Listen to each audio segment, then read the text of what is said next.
Darbie skatītāji, esiet sveicināti! Šodien fantastiska diena. Uzminiet, kāpēc? Tāpēc, ka precās Inese un Emīls. Friends for 7 years.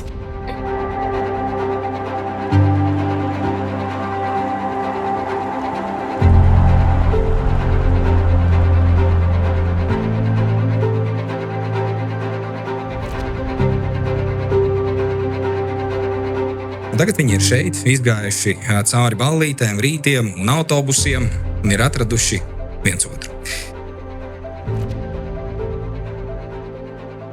Dzīve pēc būtības nav laimīga.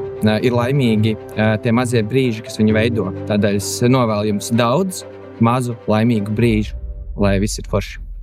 Es abrīnoju, ka viņi ir gatavi cīnīties viens par otru. Ja Inesē ir kāds sapnis, Emīls darīs pilnībā jebko, lai šo sapni piepildītu man.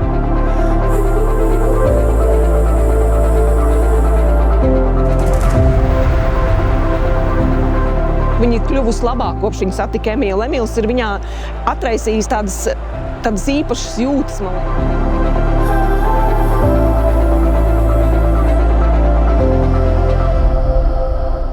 Mazdēls uzdāvināja puķītes, ka mēs jau tik bieži netiekamies. Un Inesīt man pačukstēja uz auss tādus ļoti mīļus vārdus.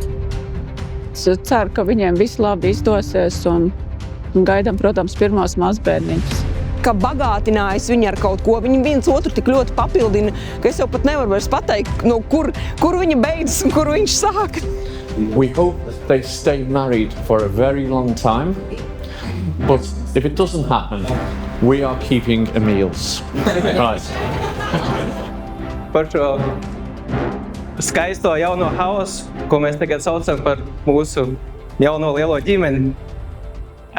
Sveiciens manai māsiņai, manam jaunajam mazajam brālītim un visiem, kas padarīs šo dienu patiesi neaizmirstām. Paldies jums!